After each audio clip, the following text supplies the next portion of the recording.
Mazuma TV back in the building, man. What's going on, y'all? Shout out to Mazuma Nation. Shout out to the Mazuma Mob. We in the building as always, man. I hope everybody's having a blessed, beautiful, positive, productive day. About to take my ass to work in a little bit, but nonetheless, I'm back at y'all with some more boxing talk. On the road to 2K, man. I think we about to hit that 2,600 mark soon. You know what I'm saying? We almost there, man. Shout out to the nation. Shout out to the mob for making this possible. All right.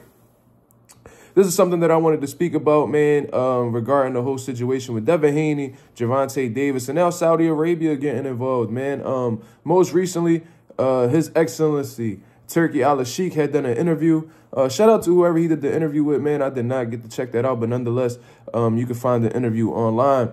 And he was just speaking on the whole boxing world and exactly what his intentions are going into the sport of boxing. And he says that he wants, he said he wants real fighters, man. He said he don't want no more YouTube boxers or anything of that nature. And he said he wants the real fighters, and he's welcoming Gervonta Davis, Al Heyman. You know what I mean? I heard him mention Al Heyman. He wants Devin Haney to fight over there. You know what I mean? And he's welcoming that fight to happen between Gervonta Davis and Devin Haney. You know what I mean? That's what I picked up from the interview.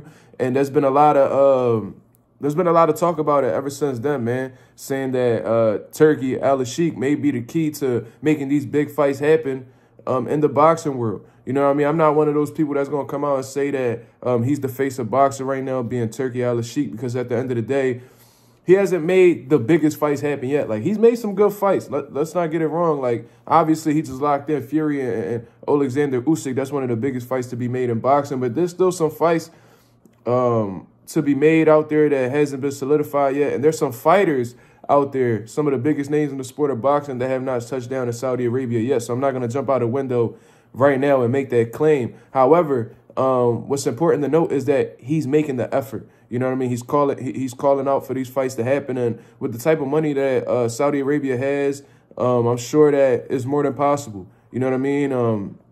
The main thing that really stops these fights from happening is the money. You know what I mean? I'm sure a lot of these guys don't fear each other. You know what I'm saying? It really be about the bag. And if they feel like the bag not worth the risk, most likely it's going to be some bumps in the road before that fight can happen. You know what I mean? But Turki, he put his checkbook up. He got an unlimited checkbook from what it sounds like. And he trying to put his money where his mouth is to make this boxing world have the biggest fights possible. You know what I'm saying? And I guess it had gotten back to Gervonta Davis on social media, on X, formerly known as Twitter. And he said that the Saudis had made him mad. You know what I mean? The Saudis had made him mad. And that to even consider a fight with Devin Haney out there in Saudi Arabia, or to even go out to Saudi Arabia, he's going to need 2 Ferraris at his door or something. You know what I mean? And I had really thought about that, and I was pretty confused as to why he was upset with the Saudis. You know what I mean? It seems like the Saudis have a good reputation amongst boxers and things of that nature. I don't know exactly what it was that Turki may have said to disturb Gervonta Davis, but he's made it clear that he's upset with them for some sort of reason. He did not provide the information or the reason why as he was putting those tweets up. And shortly afterwards, he had deleted them, of course. But it's just confusing to me, man. You know what I mean? Now I'm about to get into my opinion. It's confusing to me.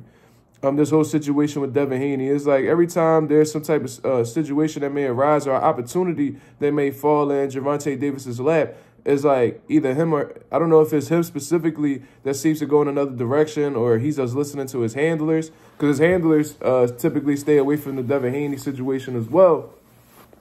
But it just seems like he's just not interested in that fight right now, man. Like, I remember a situation where Bill Haney had sent over a $20 million offer for Gervonta Davis. You know what I mean? And Gervonta Davis pretty much wasn't intrigued by the number. You know what I mean? Probably because he had made more than that in his past fight with Ryan Garcia. And his handlers made it seem like they could have sent him an offer because Gervonta Davis was the A side at the end of the day. You know what I mean? But with Gervonta Davis being the A side, you would think that because they're saying he's the A side and he's the one that makes the offers at the end of the day, you would think that there would be some type of counter offer, or Gervonta Davis actually send the Devin Haney an offer like, yo, I'm not taking no offers from you. You could take this. And if you don't like it, then the fight just not going to happen. Or maybe we could work something out to make this fight happen. But we never heard a counter offer from Gervonta Davis or his team. You know what I mean? Obviously, he has some legal issues in play right now. I'm not disregarding them at all. And that could be the reason why they've been delaying his announcement of his return. It could be the reason why they're holding up they've been delaying the announcement of these PBC on Prime schedule. You know what I mean? It could be that. There could be a lot of things that's in play. I don't know. I'm not behind the scenes. But it kind of made me raise my eyebrow a little bit when I was paying attention to the whole situation, because I'm like, all right, well, if you're the A side, where's your offer? I didn't see one. So it just seems like that's not what's on their radar as of right now. So now one of the guys who's really making a lot of noise in the sport of boxing, His Excellency Turki Al-Sheikh, he calls out for the fight to happen. He's willing to pay a huge amount of money, a substantial amount of money for this fight to happen. You see what I'm saying? And now Gervonta Davis is saying that he's not even considering the idea. And if he were to consider the idea, he would need to get something generous. And that would be like 2 Ferraris. You know what I'm saying? What I really don't understand about that is most likely the purse that he will be offering you will be worth a lot more than 2 Ferraris.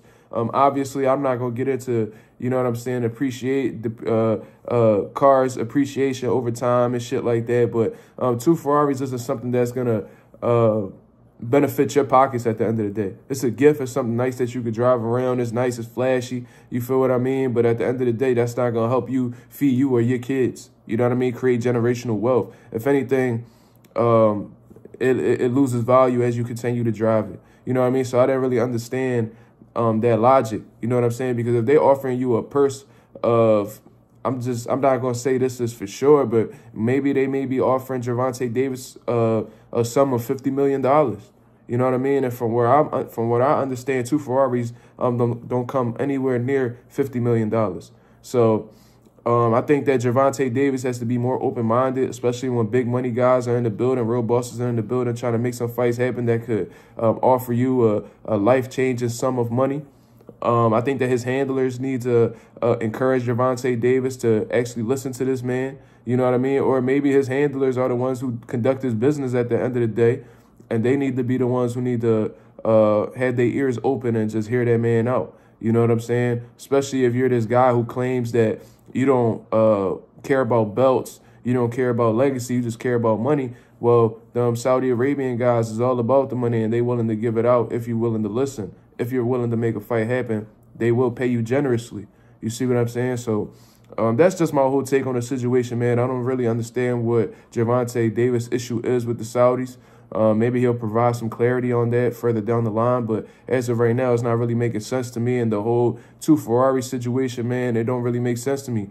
At this point in time, I'm a huge Gervonta Davis fan. Let's not get that misconstrued at all. But there are certain situations that have arisen in these past as of recently, that it's been hard to defend Gervonta Davis. It's been hard to justify how he's been moving. It's hard to justify what his handlers have been saying about the whole situation with Devin Haney. It seems like Devin Haney and his father are more than willing to make the fight happen. It seems like they're more opportunistic, I guess I could say, about making the fight happen. But on the other side, it just seems like it's not something that they really care to talk about or care to make happen at this present moment. It just seems like they want to take the Floyd Mayweather blueprint, and that's to let fights, you know what I mean, marinate and just let the fight get bigger and bigger over time, which have showed on numerous occasions to not work. You know what I mean? I provided these examples multiple times, whether we talking about Jarrett Hurd and Jermell Charlo. That fight never came to happen. Anthony Joshua and Deontay Wilder, although that fight may still happen further down the line,